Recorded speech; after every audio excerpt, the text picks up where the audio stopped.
बिस्मिल्लाहिर्रहमानिर्रहीम अल्लाहुम्मा सल्लि अला मुहम्मद व अला आलि मुहम्मद अल्लाहुम्मा फ़िरली वरहमनी वादिनी वाफ़नी वरज़ुक़नी। अस्सलाम वालेकुम to all of you, hope you all are fine and doing very well. तो आज जो हमारा बेसिकली टॉपिक है वो रिप्रोडक्टिव सिस्टम जो हमने स्टार्ट किया हुआ था, और आज जो हमारा लास्ट टॉपिक है रिप्रोडक्टिव सिस्टम की पैथो से रिलेटेड, एंड दैट इज में रिप्रोडक्टिव पैथोलॉजी। ठीक है, हम जो है बेसिकली थोड़ा बहुत इसमें जो है मेन जो टॉपिक है जो एनआरई पॉइंट ऑफ व्यू से इंपॉर्टेंट है वो देखेंगे, या जो क्या कह सकते हैं यूएसएमएल पॉइंट ऑफ व्यू से भी जो इंपॉर्टेंट है वो देखेंगे। जो जो चीजें इंपॉर्टेंट है उसमें बेसिकली क्रिप्टोक्रीडम, व्हाट इज क्रिप्टोक्रीडम, बेसिकली ये चीज सर्जिकल टॉपिक, ठीक है, ये सर्जरी का टॉपिक है, इसको हम उसमें भी डिस्कस करेंगे।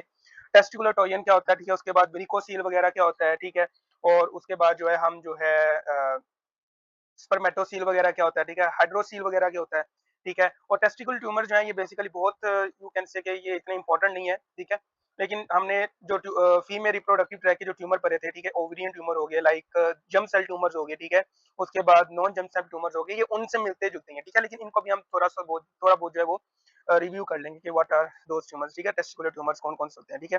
और उसके बाद जो मोस्ट इंपॉर्टेंट जो है यूएसएमएल पॉइंट ऑफ व्यू से बड़ा बड़ा इंपॉर्टेंट टॉपिक है, एनआरई में भी बहुत इंपॉर्टेंट है, तो वह है prostate, benign prostate hyperplasia and prostate cancer, ठीक है, इनको हम डिस्कस करेंगे आज की इस वीडियो में। तो स्टार्ट करते हैं अपनी वीडियो। तो सबसे पहले तो हमने देखना है कि व्हाट इज क्रिप्टोक्रीडम, ठीक है।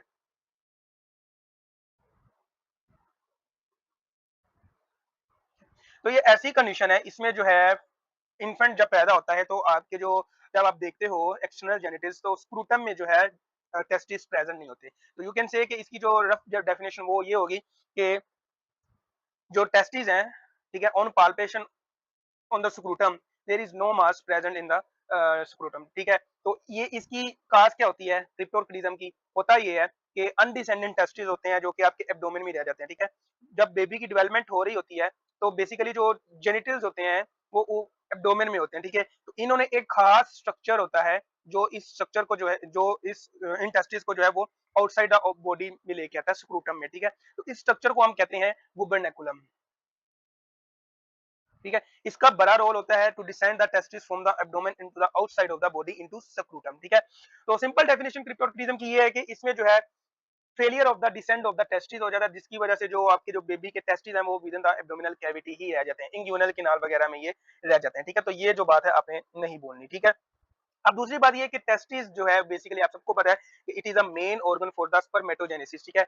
अब टेस्टोस्टेरोन बनता है इन बेबीज में बिकॉज ऑफ ये रीजन है एक, लेकिन इनमें स्पर्मेटोजेनेसिस नहीं हो पाती। स्पर्मेटोजेनेसिस का प्रोसेस जो है उसको एक ऑप्टिमम टेम्परेचर चाहिए होता है, और ऑप्टिमम टेम्परेचर हमारी बॉडी का 37 तो है, लेकिन फॉर द स्पर्मेटोजेनेसिस 37 से लोअर होना चाहिए। तो आउटसाइड ऑफ द बॉडी, अब देखो ना, कुदरत का निजाम है, अल्लाह ताला का एक प्रॉपर निजाम है, ठीक है। दैट्स वाई जो आपके जो टेस्टिस हैं वो स्क्रूटम आउटसाइड द बॉडी जो प्रेजेंट होते हैं, ताकि वहां पर जो टेम्परेचर है वो थोड़ा कम होता है। तो वो जो टेम्परेचर कम होता है वो ऑप्टिमम टेम्परेचर है फॉर द स्पर्मेटोजेनेसिस। अब ये जो पेशेंट होते हैं क्रिप्टोक्रीडम के, इन पेशेंट में टेस्टोस्टेरोन तो बना रहता है because of testosterone is independent of the temperature, ठीक है। आपकी बॉडी में ब्लड में टेस्टोस्टेरोन होता है, सब फ्री टेस्टोस्टेरोन होता है, बाइंडेड टेस्टोस्टेरोन होता है, उसका टेम्परेचर पर कोई फर्क नहीं पड़ता, लेकिन स्पर्मेटोजेनेसिस का फर्क पड़ता है। तो इन पेशेंट में जो आप देखने को मिलती है, अगर ये अनट्रीटेड रहे तो इनमें फिर जो है इनफर्टिलिटी आपको देखने को मिलती है, ठीक है।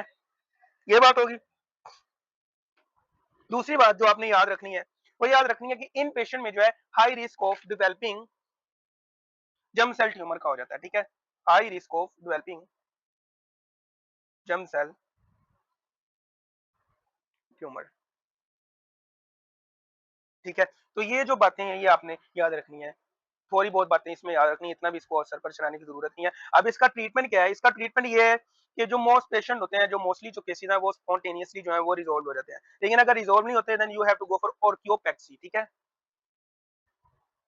ऑर्कियोपेक्सी, ये जो ऑर्कियोपेक्सी है basically it is a surgical fixation और अटैचमेंट ऑफ द टेस्टिकल है, ठीक है। अब ये जो टेस्टिस हैं इनको हम इनकी इनकी पोजीशन को फिक्स कर देते हैं इनटू द स्क्रूटम, इसको हम ऑर्कियोपेक्सी कहते हैं, ठीक है।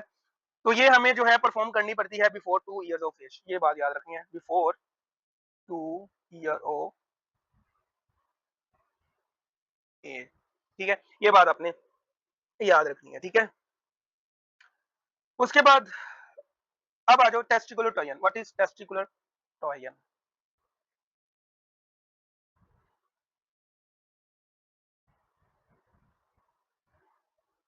ठीक है। तो इसकी सिंपल डेफिनेशन ये है कि rotation of the testicles around the spermatic cord, ठीक है,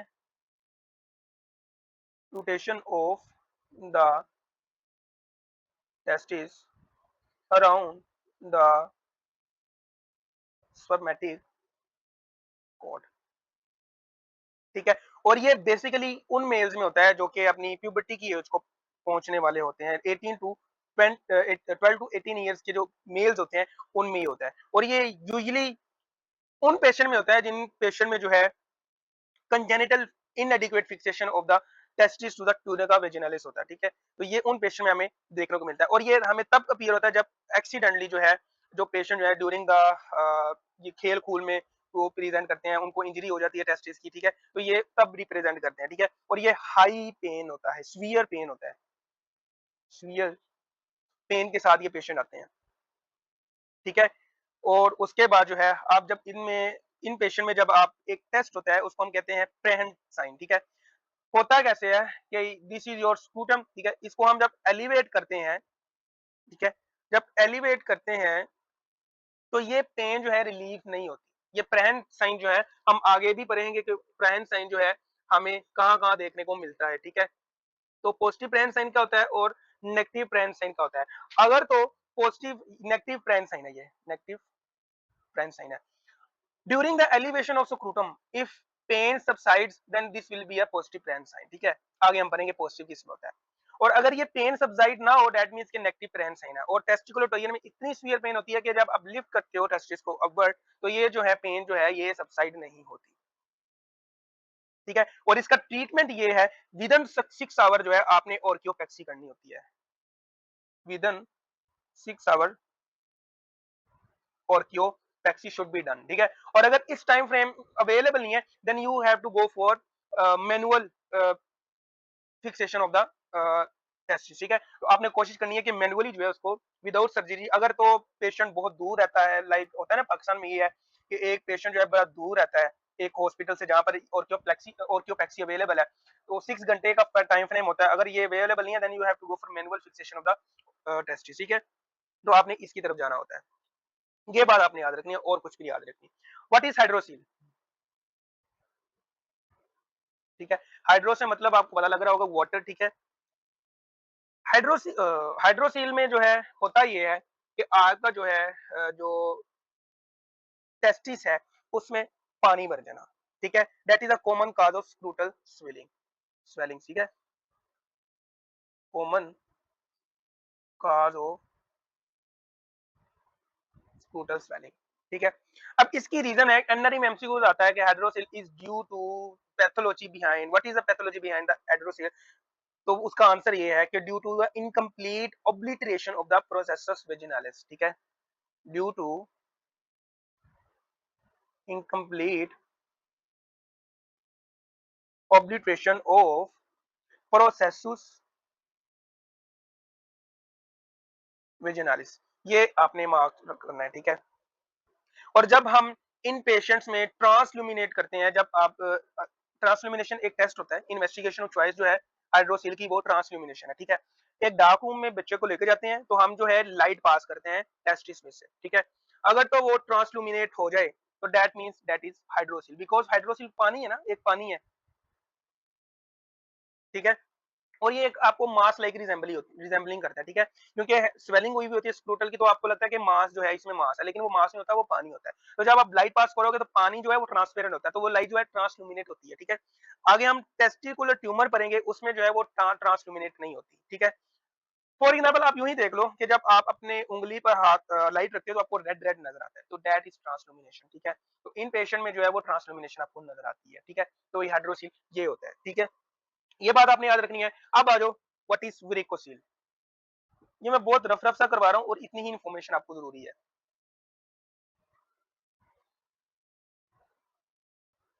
what is varicocele, varicocele is a condition in which your pampiniform plexus जो है वो डायलेट हो जाती है, डायलेशन ऑफ पेम्पिनिफॉर्म प्लेक्सिस, ठीक है। और ये मोस्ट कॉमनली जो होता है वो लेफ्ट साइड पर होता है, ठीक है। लेफ्ट साइड पर इसलिए होता है because of left sided gonadal vein जो है जो कि पेम्पिनिफॉर्म प्लेक्सिस है, ये ड्रेन होती है इनटू रीनल वेन, ठीक है। और रीनल वेन जो है वो फिर ड्रेन होती है इनटू इंफीरियर वेना केवा में। ये राइट साइड पर भी हो सकता है, लेकिन राइट साइड पर होने की एक शर्त है। राइट साइड की जो गुनेडल वेन है वो डायरेक्टली ड्रेन होती है इंफीरियर वेना केवा में। For example this is your inferior vena cava and this is your renal vein, ठीक है, लेफ्ट रीनल वेन। अब डायमीटर किसका ज्यादा है? डायमीटर इसका ज्यादा है, तो दैट मींस कि यहाँ पर ब्लड फ्लो एक लेमिनर ब्लड फ्लो होगा, इसके अंदर रेजिस्टेंस नहीं होगी as compare to this, because of इसका डायमीटर कम है, तो इसमें रेजिस्टेंस ज्यादा होगी। तो होता इसलिए लेफ्ट साइड पर इसलिए है कि क्योंकि ये लेफ्ट वेन में ड्रेन होती है, तो वहां पर प्रेशर होता है। तो जब प्रेशर होता है तो वो जो प्रेशर है वो बिल्डअप होता है, तो जब वो प्रेशर बैकवर्ड बिल्डअप होता है that will leads to the dilation of pampiniform plexus. अच्छा, अब ये जो आपकी राइट गुनेडल वेन है या राइट पेम्पिनिफॉर्म प्लेक्सिस है, ये डायरेक्टली ड्रेन होती है into inferior vena cava. Right sided पर तब होगा जब ये वेन जो है ये कंप्रेस होगी बाय अदर पैथोलॉजी, और वो अदर पैथोलॉजी इंक्लूड है रीनल सेल कार्सिनोमा, ठीक है, कोई कार्सिनोमा होगा या कोई एक्सटर्नल काज होगी जो कि इस वेसल को जो है ऑब्स्ट्रक्ट करेगी तो बैकवर्ड प्रेशर डलेगा। तो आपको ये बड़ी क्लासिकल पॉइंट है एक्शन जो एक्स्ट्रा मैनिफेस्टेशन है, ठीक है, उसका कि अगर तो राइट साइडेड का वेरिकोसिल हुआ है तो दैट मींस कि कोई और पैथोलॉजी प्रेजेंट है और वो रीनल कार्सिनोमा हो सकता है, then you have to go for renal carcinoma consideration, ठीक है, तो आपने ये भी याद कर लेना, ठीक है, लेकिन ये मोस्ट कॉमनली जो है वो लेफ्ट साइडेड पर होता है, ठीक है। दूसरी बात ये कि दैट डजंट ट्रांसोमिनेट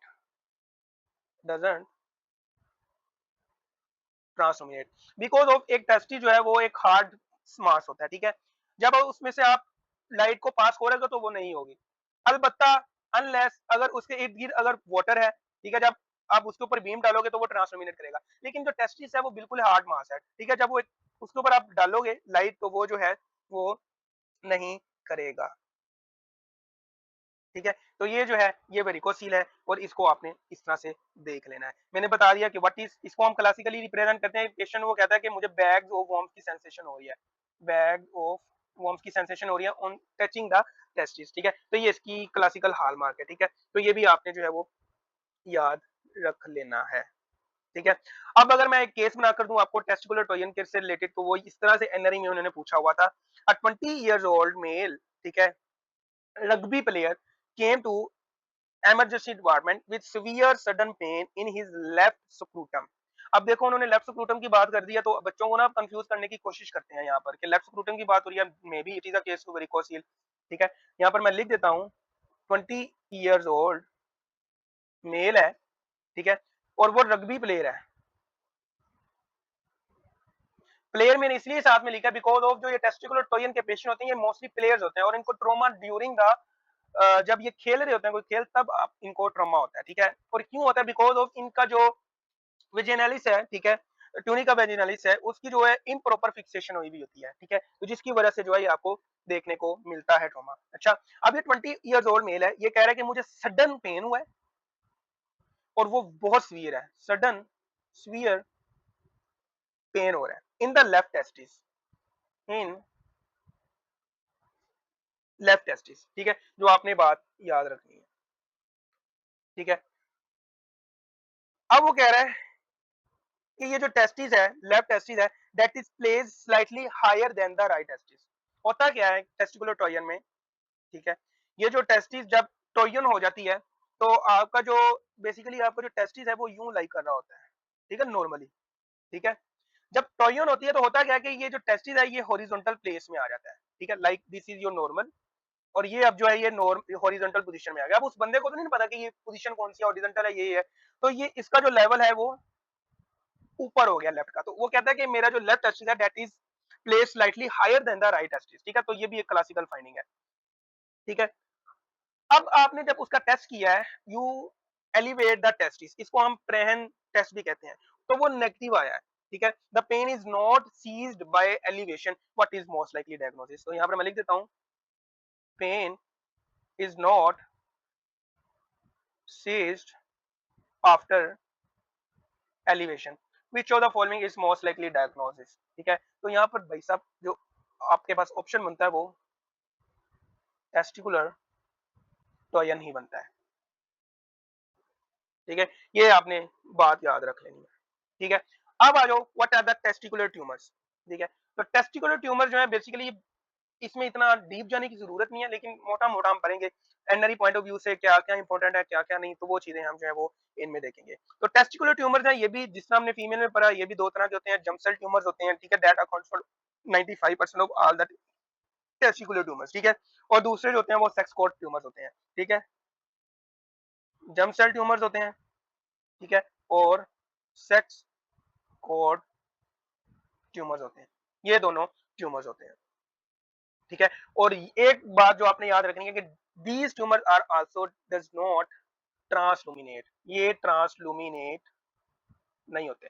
बिकॉज ऑफ ट्रांसलुमिनेट क्यों होंगे यार, जो ट्यूमर है वो एक हार्ड मास है, तो हार्ड मास है जो है वो लाइट पास नहीं करेगी, और ये भी ट्रांसलुमिनेट नहीं करते, तो दैट मींस कि जो हाइड्रोसील है सिर्फ वही ट्रांसलुमिनेट करता है, बिकॉज ऑफ हाइड्रोसील हो गया, ठीक है, हिमेटोसील हो गया, ये जो चीजें हैं ये जो है ये ट्रांसलुमिनेट करते हैं, ठीक है, because they contains the fluid surrounding the testicular, ठीक है। तो ये बात आपने याद रखनी है कि जो भी हार्ड मास है वो ट्रांसलुमिनेट नहीं करेगा जब आप ट्रांसलुमिनेटिंग टेस्ट करते हो इन पेशेंट्स ऑफ टेस्टिकुलर पैथोलॉजी, ठीक है। तो ये बात है आपने याद रखनी है। अब जो सबसे पहले हमने पढ़ना है वो पढ़ना है जर्म सेल ट्यूमर्स, ठीक है। तो यहाँ पर मैं लिख देता हूं जर्म सेल ट्यूमर्स। अब ये जर्म सेल ट्यूमर्स में जो है सबसे पहले हमने पढ़ना है वो पढ़ना है सेमिनोमा। What is seminoma? तो सेमिनोमा में जो आपने बात याद रखनी है वो ये याद रखनी है कि it is a malignant painless, highlight कर रहा हूं इस पॉइंट को मैं, ठीक है, होमोजेनियस टेस्टिकुलर एनलार्जमेंट होती है, ठीक है, and that is most common of all the germ cell tumours, most common tumour. और इसको मैं ग्रीन से हाईलाइट करूंगा because of it is a past NRE MCQs. वो इतना से आया था कि most common testicular tumour is, एक लाइन का एमसीक्यू था और उसमें ऑप्शन था सेमिनोमा। सेमिनोमा जहां भी होगा अगर मोस्ट कॉमन की बात हो रही है तो दैट इज सेमिनोमा, ठीक है। उसके बाद जो आपने बात याद रखनी है, it is analogous to the dysgerminoma, जो हमने ओवरीज में जब हमने फीमेल रिप्रोडक्टिव ट्रैक्ट ट्यूमर्स करे थे उसमें हमने डिसजर्मिनोमा की बात की थी। तो ये जो है एनालॉग तो, ठीक है, डिसजर्मिनोमा। आपको बात याद होगी कि हमने डिस जर्मिनोमा में एक क्लासिकल अपीयरेंस देखी थी, that is fried egg appearance, ठीक है, और वो इसमें भी नजर आती है। इसलिए मैंने बताया कि ये जो ट्यूमर है ना ये बहुत ज्यादा रिलेट कर रहे होते हैं, इसकी जो हिस्टोलॉजीज होती हैं, इसकी जो फाइंडिंग्स होती हैं, ये फीमेल रिप्रोडक्टिव ट्रैक्ट के ट्यूमर से रिजेंबल कर रहे होते हैं, बिकॉज ऑफ इनका भी ओरिजिन जो है वो जर्म सेल है, तो उनका भी जर्म सेल है, लेकिन सिर्फ डिफरेंस ये है कि इसमें टेस्टिस की वजह से और उसमें ओवरीज की वजह से है। तो इसमें जो हमें नजर आया था क्लासिकल अपीयरेंस जो है वो फ्राइड एग अपीयरेंस नजर आई थी। वो क्या, वो इसलिए कि लार्ज सेल्स होते हैं, ठीक है, वो साइटोप्लाज्म में फ्रीली मूव कर देते हैं, this is your large cell, ठीक है, और ये इर्द गिर्द का साइटोप्लाज्म है, और इसमें जो है ये लार्ज सेल जो है ये फ्रीली मूव कर देते हैं और ये एग अपीयरेंस बनाता है, इसलिए हम इसको फ्राइड एग अपीयरेंस का नाम देते हैं, फ्राइड एग अपीयरेंस। और ये मैंने फ्राइड एग की अपीयरेंस ही बेसिकली बनाई है, ठीक है। तो ये जो बातें हैं ये आपने याद रखनी है, and it has very very good prognosis because it is radio sensitive. तो ये भी आपने बात रखनी है। और दूसरी बात ये याद रखनी है कि इनमें जो हमें मार्कर देखने को मिलता है that is PLAP, placental alkaline phosphatase, ठीक है, ये राइज आपको देखने को मिलता है because it is a germ line tumour, ठीक है। और ये जो जर्म लाइन ट्यूमर है ये प्रीमोडियल जर्म सेल्स को कंटेन करता है, ठीक है, इनमें प्रीमोडियल जर्म सेल होते हैं, ठीक है। तो ये जब प्रीमोडियल जर्म सेल प्रेजेंट होंगे तो ये प्लेसेंटल लाइक अल्कलाइन फॉस्फेटेज को बॉडी में रिलीज करेगा सिर्फ और सिर्फ। और जहां कहीं भी प्लैप आ जाए, increase PLAP, think about seminoma because of PLAP जो है वो किसी और टेस्टिकुलर ट्यूमर में राइज नहीं होता, ठीक है। तो ये जो बात आपने याद रखनी है, जहां भी प्लैप आ जाए, ठीक है, या पाल्पियम इसको कहते हैं, ठीक है, तो ये जहां कहीं भी आपको इंक्रीज दिखने को मिले then you have to go for seminoma, ठीक है। तो ये कीवर्ड आपने लिख लेना है, ठीक है। उसके बाद आ जाओ एम्ब्रियोनल कार्सिनोमा। एम्ब्रियोनल कार्सिनोमा, ऊपर हम पढ़ के आए हैं कि मलिग्नेंट होता है, पेनलेस होता है, लेकिन ये मलिग्नेंट तो होता है लेकिन ये पेनफुल होता है, ठीक है, present with the haemorrhagic necrosis, with haemorrhagic necrosis के साथ ये प्रेजेंट होता है, ठीक है।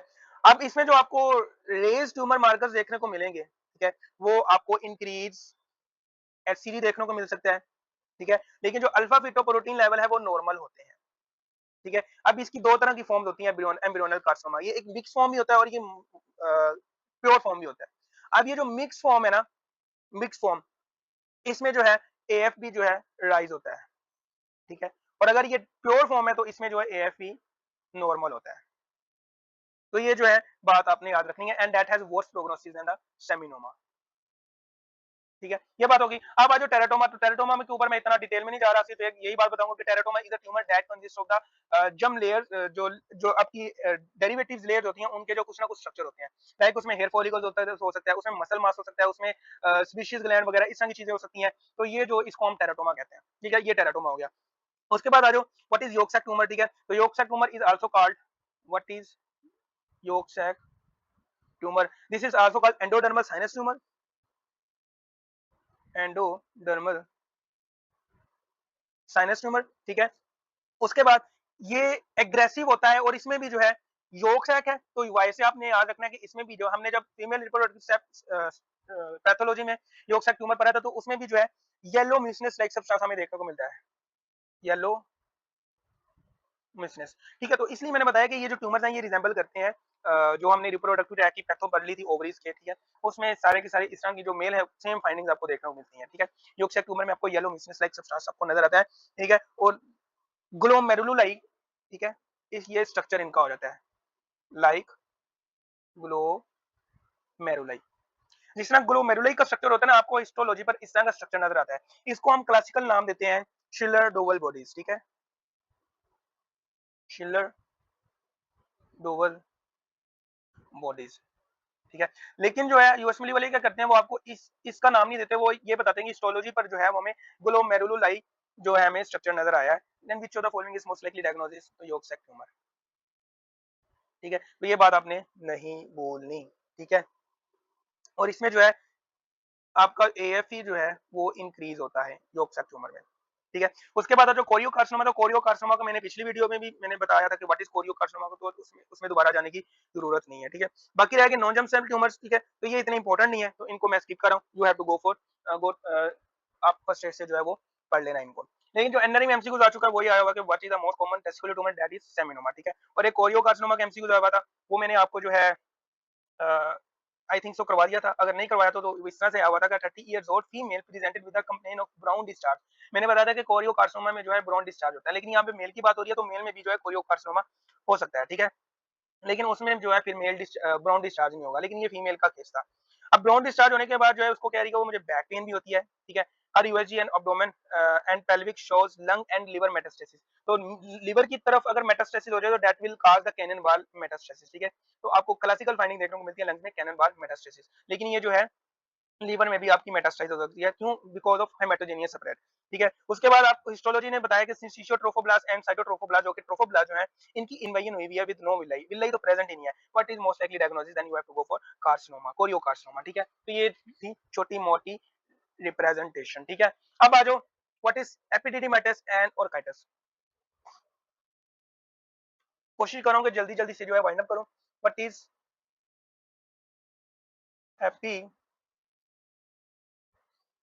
एपिडिडिमाइटिस, व्हाट इज ऑर्काइटिस, ठीक है। तो जो बात आपने सबसे पहले याद रखनी है, हमने पीआईडी पढ़ा था पैथो जब हम करे थे फीमेल की, तो पीआईडी में जो है basically it is a pure sexual transmitted disease, ठीक है। तो पीआईडी की जो काजेज हैं वो दो थी, the first one is an gonorrhoea, ठीक है, निजीरिया गोनोरिया, ठीक है, या तो सी ट्रैकोमेटिस, क्लेमिडिया ट्रैकोमेटिस हम इसको कहते हैं, सी ट्रैकोमेटिस प्लस एन निजीरिया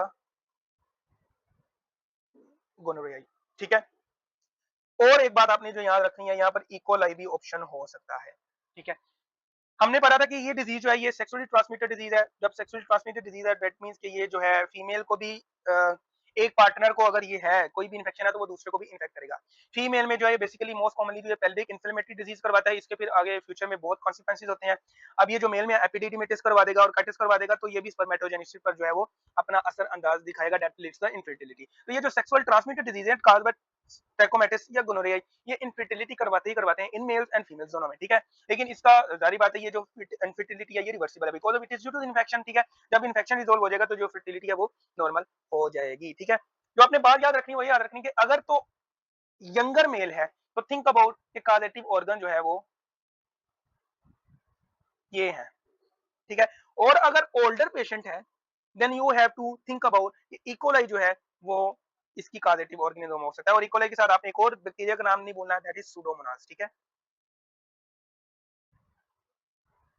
तो ये जो है एल्डर पेशेंट्स में आपको देखने को मिलता है। And what is epididymitis and what is orchitis, ठीक है। तो epididymitis inflammation of the epididymis, ठीक है। इसमें जो है पेन होती है, इनमें भी पेशेंट को जो है पेन होती है, ठीक है। और टेंडरनेस आपको देखने को मिलती है ऑन द पोस्टीरियर साइड। आपको पता है कि आपका जो एपिडिडिमिस है जो पोस्टीरियर टेस्टिस के पोस्टीरियर साइड पर लाई करा होता है, तो दैट मींस कि वो पेशेंट कहता है कि मुझे पोस्टीरियर साइड जो है ना टेस्टिस की जो पोस्टीरियर साइड है उधर टेंडरनेस फील होती है, मतलब कि उभरी हुई चीज जो है होती है, और जब मैं पालपेट करता हूं तो वो पेन होती है, इसको हम टेंडरनेस कहते हैं। Pain on palpation that is called tenderness, ठीक है। साथ में वो उसकी स्वेलिंग नहीं होगी, ठीक है। अब जब इसमें आप पेशेंट की एलिवेशन करते हो टेस्टिस की, तो इनमें जो है वो प्रेहेंस साइन जो है वो नॉर्मल होता है, पॉजिटिव होता है, एज कम्पेयर टू प्रेहेंस साइन जो हमने टेस्टिकुलर टॉइन में देखा उसमें नेगेटिव होता है, बिकॉज ऑफ उसमें जब एलिवेशन करते हैं तो पेन जो है वो रिलीव नहीं होती। लेकिन जब एपिडिडिमेटिस के पेशेंट में जो हम एलिवेशन करते हैं टेस्टिस की, तो जो पेन है वो सब साइड हो जाती है, ठीक है। That is positive Prehn's sign and that is seen in epididymitis cases, ठीक है। तो ये जो साइंस है इनको याद रखा करो, ये बड़े बड़े इंपॉर्टेंट है, ठीक है। उसके बाद व्हाट इज ऑर्काइटिस, ठीक है। तो ऑर्काइटिस जो है inflammation of the testis. Orchitis जो है हम ऑर्काई जो है वो हम बेसिकली वर्ड जो है टेस्टिस के लिए जो है वो यूज करते हैं, ठीक है। इसमें भी जो टेस्टिकुलर पेन होती है और इसमें भी जो है वो स्वेलिंग हुई भी होती है। ये मोस्टली जो है ऑर्काइटिस जो है ये हमें मम्स के जो पेशेंट होते हैं ना, मम्स के, अगर तो लेटर इन लाइफ मम्स के पेशेंट में इनफर्टिलिटी हो जाए तो उसकी जो काज होती है वो ऑर्काइटिस होती है, बिकॉज ऑफ मम्स जो है that will lead the infertility in male that causing the due to the orchitis. तो टेस्टिकुलर की जो इन्फ्लेमेशन उसको ऑर्काइटिस कहते हैं। और अगर तो बच्चों को बचपन में मम्स हुआ हुआ था तो लेटर इन लाइफ अगर वो मम्स जो है वो टेस्टिस को इन्फेक्ट करता है तो वो इनफर्टिलिटी करवाता है, ठीक है। तो mumps is a cause of infertility in man, ठीक है। तो ये आपने नहीं बोलना क्योंकि ये ऑर्काइटिस करवा देता है। अब आ जाओ most most important topic from this video, ठीक है, जो कि यूएस में के लिए बड़ा इंपॉर्टेंट है और एनआरई में भी इससे रिलेटेड एक आधा एमसीक्यू आ जाता है। तो अपनी पेटियां बांध लें, मतलब कि अपने सीट बेल्ट बांध लें, हम इसको अब करने जा रहे हैं। तो सबसे पहले हमने देखना है कि what is benign prostate hyperplasia, BPH, ठीक है। जो आपने सबसे पहले बात याद रखनी है वो ये याद रखनी है, it is common in older patient, mostly जो है 50 ईयर्स ओल्ड के जो पेशेंट होते हैं वो इनमें होता है, ठीक है। और ये करेक्टराइज करता है bye smooth elastic firm nodular enlargement of the prostate gland. और जो बात अब मैं यहाँ बताने लगा हूँ वो बहुत बहुत इंपॉर्टेंट है, और वो यूएसएमएल पॉइंट में जब मैंने यूवर्ल्ड का एमसीक्यू सोल्व किया तो वो मुझे वहां पर देखने को मिला। बिनाइन मैंने पहले भी बताया कि यूएसएमएल के क्वेश्चन ऐसे होते हैं कि उन्होंने आपको जो है पूरा केस दिया हुआ था, आपको पूरे केस में बता भी देते हैं कि भाई ये डायग्नोसिस, आपको पता लग जाता है कि बीपीएच है, लेकिन वो आपकी पैथो के कंसेप्ट को देख रहे होते हैं कि इस बंदे की पैथो कितनी स्ट्रॉन्ग है, ठीक है। तो आपने पैथो की जो बेसिस हैं कि पैथोलॉजी हो कैसे रही है, आपने उनको देखना है, उनको स्ट्रॉन्ग बनाना है। तो ये जो बिनाइन प्रोस्टेट हाइपरप्लेजिया जो है ना, ये किस जोन पर ज्यादा होता है, तो वो आपने याद रखना है कि it is a site where prostate begins to hyperplasize, ठीक है, और वो है ट्रांजिशन जोन। इस जोन पर जो है हाइपरप्लेजिया होता है फॉर द प्रोस्टेट ग्लैंड का। तो ये जो है बड़ा इंपॉर्टेंट वर्ड है, बिकॉज ऑफ इसको मैं खुद भी झेल चुका हूं। तो ये होता है, ठीक है। अब होता ही है कि for example this is your transition zone, और ट्रांजिशन जोन में से जो है आपका जो यूरिथ्रा पास कर रहा होता है। अब आपको मैं सिम्टम समझाऊंगा इसकी, ठीक है। अब आपको पता है कि उस यूरिथ्रा से जो है स्पर्म ने भी गुजरना है, ठीक है, जो सीमन होता है उसने भी गुजरना है, उसी में से यूरिन भी गुजरना है। तो जब इसका हाइपरप्लेजिया हो जाएगा, होगा क्या कि अगर हाइपरप्लेजिया हो जाएगा तो ये इसको ऑब्स्ट्रक्ट कर देगा, प्रेस कर देगा, कंप्रेस कर देगा। तो जब कंप्रेस कर देगा तो क्या वो बंदा इजीली यूरिन पास कर पाएगा, ठीक है। और अगर कर भी लिया तो क्या वो उस बंदा, वो जो पेशेंट है, उस यूरिनेशन को जो है वो बरकरार कंट्रोल कर पाएगा? नहीं, ठीक है। इस वजह से ये जो पेशेंट है हमें इंक्रीज यूरिनेशन के साथ देखने को मिलते हैं, ठीक है। वो जैसे जैसे मूवमेंट करता है वो इसके ऊपर प्रेशर डालता है, तो वो जो यूरिन होता है होता ये है कि वो जो यूरिन है फिर आगे स्क्वीज आउट हो जाता है, जिसकी वजह से बंदे को जो है वो इंक्रीज यूरिनेशन आपको देखने को मिलती है। ठीक है, एक ये बात होगी। दूसरी बात ये वही मैंने बताया कि इन पेशेंट, ये जो पेशेंट है यूरिनेशन को जो है डिफिकल्टी होती है इन पेशेंट में कि ये स्टॉप करते हैं, इनको इनको स्टॉप करना नहीं आता या इनको स्टार्ट करना नहीं आता। तो ये दोनों कंडीशन में होता है, ये यूरिनेशन इजीली भी नहीं कर पाते और अगर करते हैं तो फिर उसको इजीली स्टॉप नहीं कर पाते। ठीक है, लेकिन इंक्रीज यूरिनेशन आपको इन पेशेंट में देखने को मिलती है एंड नोक्यूरिया भी आपको इन पेशेंट में देखने को मिलता है बिकॉज ऑफ ये जो ग्लैंड है, ये हाइपरप्लेजिया हुआ है, वो कभी भी जो है वो रात को जो है वो उसकी मूवमेंट करवा सकता है, तो that will lead to the nocturia also रात को। ठीक है, अब जब ऑब्स्ट्रक्शन हुई भी है, अब जब यूरिन पास नहीं होगा तो जब यूरिन जो है वो एक्युमुलेट होना शुरू हो जाएगा, तो एक्युमुलेट होता होता तो यूरिटर्स में, यूरिटर्स के फिर जो है वो कैलिसिस में जाएगा किडनी के, तो वहां पर जब जाएगा तो that will lead to hydronephrosis. तो हाइड्रोनेफ्रोसिस जो है वो ऑस्मोटिक जो बोमेन कैप्सूल में जो है वो हाइड्रोस्टैटिक प्रेशर को इंक्रीज कर देगा, that will lead to decrease GFR. आपने इंशाल्लाह मैं फिजियो करवाऊंगा, हमारा जीएटी के बाद इंशाल्लाह रीनल सिस्टम होगा और मेरी कोशिश यही होगी कि आपको जीएटी भी करवाऊं और रीनल भी करवाऊं। ठीक है, हम उसमें पढ़ेंगे कि why hydronephrosis cause decrease in GFR, तो उसके हम पैरामीटर्स देखेंगे, what is hydrostatic pressure in the capillaries and what is hydrostatic pressure in the Bowman's capsule. Hydrostatic pressure जो बोमेन्स कैप्सूल में होता है वो अपोज करता है जीएफआर को, ठीक है, फिल्ट्रेशन रेट को अपोज करता है। तो जब ये पानी ज्यादा हो जाएगा कैलिसिस में तो क्या करेगा, जारी बात है हाइड्रोस्टैटिक प्रेशर इंक्रीज हो गया तो वो अपोज कर देगा फिल्ट्रेशन को, तो इन पेशेंट में जो है हमें जीएफआर जो है वो डिक्रीज देखने को मिलता है। तो हम हमेशा कहता हूं कि अगर एक पेशेंट जो है, ये कॉमन सेंस वाली बात है, अगर एक पेशेंट पानी पी जा रहा है लेकिन उसको यूरिनेशन नहीं हो रही, तो मैं उसको कहूंगा कि भाई स्टॉप ड्रिंकिंग वाटर। ठीक है, और go for immediately to the nephrologist. ठीक है, आप अपने गुर्दे चेक कराओ, यूरिटर चेक कराओ, वहां पर कोई ऑब्स्ट्रक्शन तो नहीं है, स्टोन तो नहीं है, या ब्रेन प्रोस्टेट हाइपरप्लेजिया तो नहीं है, या कुछ भी काज हो सकती है जिसकी वजह से आपको हाइड्रोनेफ्रोसिस हो रहा है, वो पानी तो पी रहा है लेकिन यूरिनेशन नहीं हो रही, तो hydronephrosis leads to kidney failure. तो ये जो है बातें मद्देनजर रखनी चाहिए। अगर आप पानी पी रहे हो लेकिन आपको यूरिनेशन वो नहीं आ रही, उस हिसाब से नहीं आ रही जिस हिसाब से आप यूरिन सॉरी आप वाटर इनटेक है आपका, तो आपको जो है अपने गुर्दे चेक करवाने चाहिए। ठीक है, तो अपनी जानों के साथ जो है वो जुल्म मत किया करें, जरा भी थोड़ी सी भी तकलीफ हो, ये कॉमन सेंस की बातें हैं, आपको जाना चाहिए डॉक्टर के पास। ठीक है, उसके बाद जब प्रोस्टेट हाइपरप्लेजिया होता है तो आपको जो है वो इंक्रीज पीएसए जो है वो देखने को मिलता है, increase total PSA plus free PSA. ठीक है, ये आपको मार्कर जो है ये बिनाइन प्रोस्टेट हाइपरप्लेजिया में देखने को मिलता है। ये रिमेंबर करना आपने कि टोटल पीएसए भी इंक्रीज होता है और फ्री पीएसए भी जो है इनमें जो है इंक्रीज होता है, because of that is made by the prostatic epithelium. ठीक है, और ये स्टिमुलेट करता है एंड्रोजन टेस्टोस्टेरोन से, that is made by prostatic epithelium induce by male androgen, और वो होता है टेस्टोस्टेरोन, और जो मोस्टली जो होता है वो डायहाइड्रो टेस्टोस्टेरोन जो है वो डीएचटी जो है वो मोस्ट पोटेंट फॉर्म होती है। आगे हम पढ़ेंगे, मैं ये क्यों बता रहा हूँ। ठीक है, अब टेस्टोस्टेरोन अगर आपकी बॉडी में है तो वो इंड्यूस करेगा प्रोस्टेट एपिथेलिया को, तो जब प्रोस्टेट एपिथेलिया इंड्यूस होगा तो वो पीएसए भी बनाएगा, वो उसकी हाइपरप्लेजिया भी करवा देगा। तो इन पेशेंट में जो है हम एक ड्रग देते हैं जो कि टेस्टोस्टेरोन को जो है डीएचटी में कन्वर्ट नहीं करवाती। ठीक है, और 5 अल्फा रिडक्टेज इनहिबिटर जो है दैट इज अ ड्रग। ठीक है, एक हमने पढ़ी थी 5 अल्फा रिडक्टेज डेफिशिएंसी। ठीक है, उसमें भी यही होता है कि डीएचटी नहीं बन पाता, जो बेबीज होते हैं, जो पेशेंट होते हैं, वो रिप्रेजेंट करते हैं एम्ब्यूकस जेनिटेलिया के साथ। ठीक है, हम डिफरेंशिएट नहीं कर पाते कि आया कि ये फीमेल है या मेल है, लेकिन इट इज अ टेम्परेरी। ठीक है, बिकॉज ऑफ जब एक बच्चा प्यूबर्टी को पहुंच जाता है तो टेस्टोस्टेरोन लेवल इतना ज्यादा हाई हो जाता है कि वो डीएचटी को जो है वो कन्वर्ट करने की जरूरत नहीं पड़ती, तो उसकी जो पोटेंशियल लाइक डीएचटी हो जाती है, तो वो जो जेनिटेलिया होते हैं वो मेस्कुलिनाइजेशन फेज शेप में आ जाते हैं, फिर वो डिफरेंशिएट हो जाते हैं। ठीक है, तो लेकिन यहाँ पर ये बताने का मकसद ये है कि यहाँ पर जो एंजाइम जो है टेस्टोस्टेरोन को डीएचटी में कन्वर्ट करता है उसका नाम है 5 अल्फा रिडक्टेज। ठीक है, अब इन पेशेंट में जो है वो हम एक ड्रग देते हैं जिसका नाम है फिनेस्टाराइड। ठीक है, और ये जो है इस एंजाइम को इनहिबिट करती है, यहाँ पर मैं लिख देता हूँ finasteride that inhibits the 5 alpha reductase. अब जब 5 अल्फा रिडक्टेज नहीं बनेगा तो डीएचटी भी नहीं बनेगा, तो जब डीएचटी नहीं बनेगा it is a potent androgen, तो ये जो है प्रोस्टेटिक एपिथेलियल पर इंड्यूस नहीं होगा, तो जब प्रोस्टेटिक एपिथेलियल पर इंड्यूस नहीं होगा तो ये पीएसए नहीं बनेगा, तो जब पीएसए नहीं बनेगा तो हाइपरप्लेजिया नहीं होगा। तो बिनाइन प्रोस्टेटिक हाइपरप्लेजिया के पेशेंट में जो है हम ये देते हैं ड्रग्स। ठीक है, उसके बाद अल्फा 1 एंटागनिस्ट हम दे सकते हैं, उनमें जो है वो 2 ड्रग्स आती हैं, अल्फा 1 एंटागनिस्ट, इसमें 2 ड्रग्स आती हैं और दोनों हम डिफरेंट पेशेंट में देते हैं, ठीक है, क्लास एक ही है लेकिन हम दोनों डिफरेंट पेशेंट में देते हैं। टेराजोसिन है,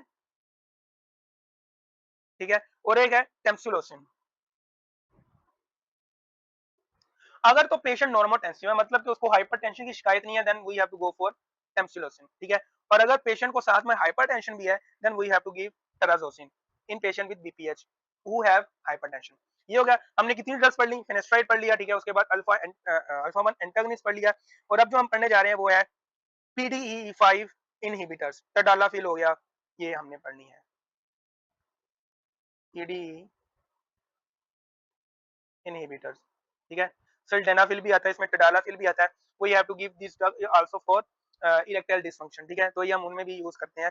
ये हो गया, और उसके बाद जो है आखिरी जो है सर्जिकल रिमूवर, सर्जिकल ट्रीटमेंट करते हैं जिसमें हम पेशेंट की जो है टर्प एब्लेशन करते हैं, ट्रांस यूरिथ्रिक इस तरह करके इसका कोई नाम था, वो हम इसकी एब्लेशन करते हैं। तो that is benign prostatic hyperplasia. जो बातें आपने नहीं बोलनी वो मैंने बता दिया कि जो बिनाइन प्रोस्टेटिक हाइपरप्लेजिया जो है वो बेसिकली ट्रांजिशन जोन में होता है ज्यादा, जो ट्रांजिशन जोन में होने की वजह से जो आपका जो यूरिथ्रा है वो ट्रांजिशन जोन से पास करा होता है, तो आपको जो हाइड्रोनेफ्रोसिस, ठीक है, increase urination, difficulty in stopping and starting the urination, इस तरह की जो सिम्टम जो है आपको देखने को मिलती है, बिकॉज ऑफ जो आपका यूरिथ्रा है वो पास कर रहा होता है इनटू ट्रांजिशन जोन। ये मैंने आपको पहले यहाँ पर लिख कर बता दिया, ठीक है।